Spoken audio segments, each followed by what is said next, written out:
She thought he was a joke. Then he stood up to her father. Zara pressed her claws against the cold metal walls of the diplomatic station. She could not believe her father had agreed to meet with these humans.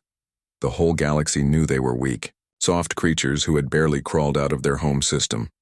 The humans had sent only one representative to negotiate the mining rights for the Kepler sector. Her father, Commander Vex, was the most feared warrior in the Draconian Empire. He had conquered 12 star systems and crushed countless enemies. Yet here he was sitting across from a single human male.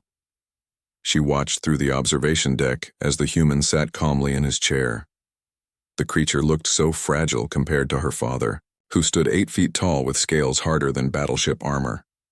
Her father's red eyes glowed with the fire that had intimidated countless alien species, but this human just sat there drinking something from a small cup. The human introduced himself as Captain Ryan Clark from Earth. His voice was steady, but Zara thought it sounded weak compared to her father's thunderous roar that could shake entire buildings. Captain Clark wore a simple blue uniform with no weapons visible. She almost laughed at how pathetic he looked. Her father began the meeting by listing his demands. The humans would give up all mining rights to 3 systems and pay tribute of 1 million energy crystals per year. In return, the Draconians would not destroy their colonies. Captain Clark listened without showing any fear, which surprised Zara. Most species would be trembling by now. When her father finished speaking, Captain Clark took another sip from his cup and spoke in that same calm voice. He said the terms were unacceptable, and that humanity would not surrender their legal mining claims.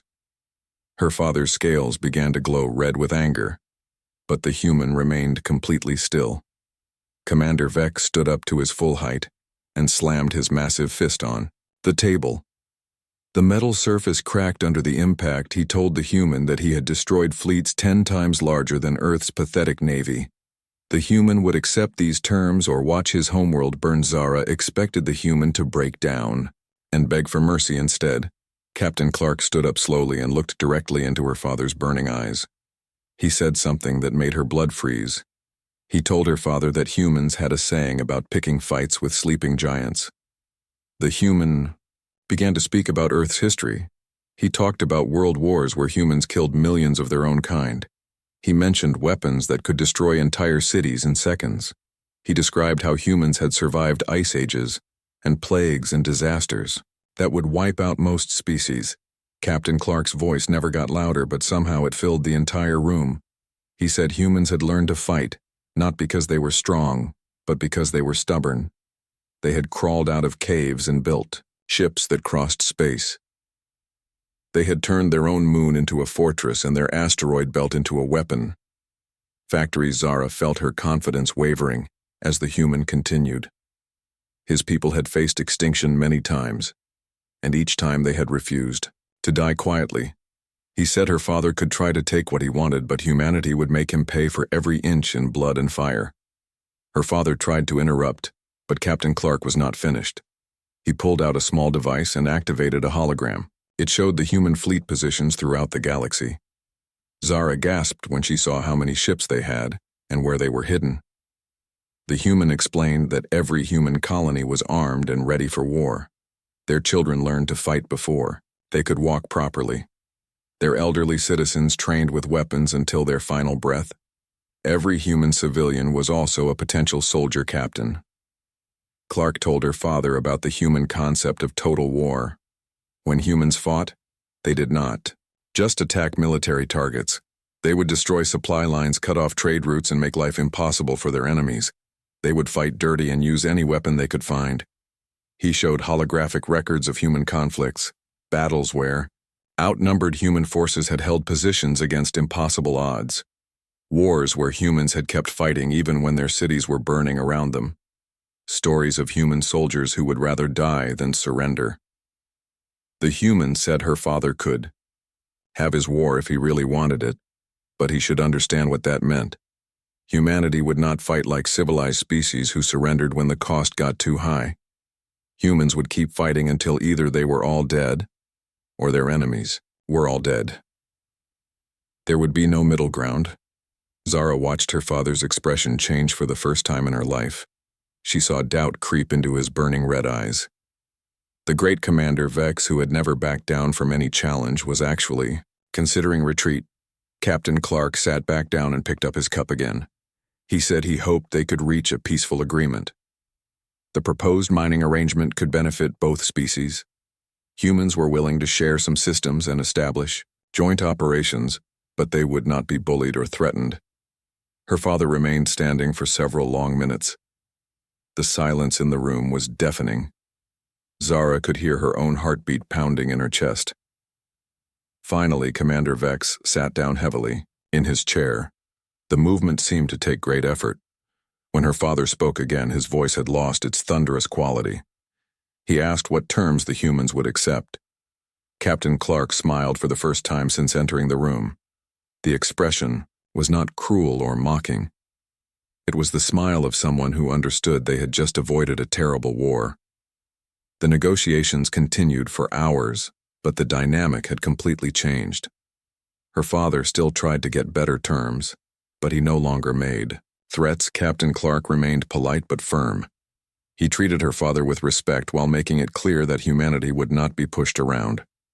By the end of the day, they had reached an agreement that both sides could accept the mining rights, would be shared with fair profits for everyone. Trade routes would remain open, and both species would provide protection for merchant vessels. As Captain Clark prepared to leave, Zara realized how wrong she had been about humans. She had thought they were weak because they were not physically strong. She had mistaken their calm nature for cowardice, but she understood now that their strength came from something deeper. The human turned toward the observation deck where she was watching.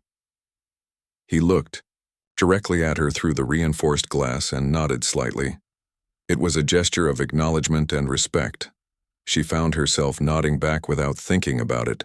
After the human left, her father sat alone in the conference room for a long time. Zara finally went to join him. She had never seen him look so thoughtful. When she asked what he was thinking about, he said he was grateful. They had avoided making an enemy of humanity. Commander Vex told his daughter that true warriors could recognize other warriors.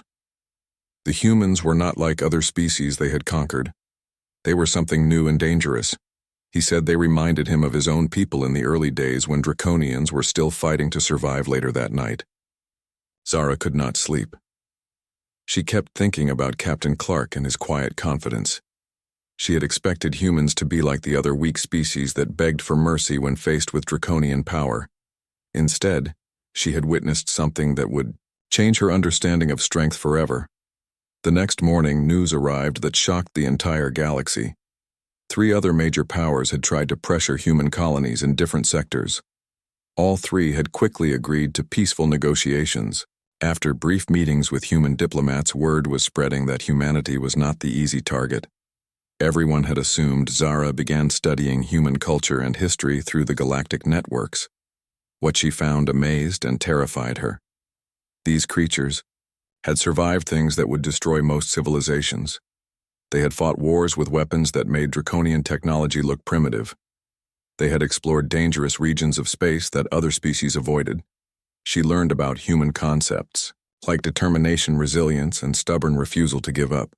She read about human soldiers who had held positions against overwhelming odds, scientists who had worked for decades to solve impossible problems, explorers who had died trying to reach unreachable places. Most importantly, she learned that humans bonded with other species in ways that Draconians never did. They formed alliances based on mutual respect rather than fear. They helped weaker civilizations develop instead of conquering them. They treated former enemies as potential friends. Over the following months, Zara watched as her father's relationship with humanity evolved. The mining agreement worked better than expected. Human engineers helped improve draconian extraction techniques while draconian security forces protected human merchant ships. She also noticed changes in her father himself. Commander Vex began consulting with his advisors more instead of simply giving orders. He started considering the long-term consequences of his actions. He seemed to have learned something important from that quiet human captain. One day her father called her to his private office. He told her that he was assigning her as the official draconian liaison to human territories. It was an important position that would require her to spend time on Earth and other human worlds. Zara was nervous about the assignment, but also excited. She wanted to understand these strange creatures better. She wanted to learn how they had become so strong while appearing so weak. She wanted to discover what Captain Clark had seen in her that made him nod with respect. As her ship approached Earth for the first time, she thought about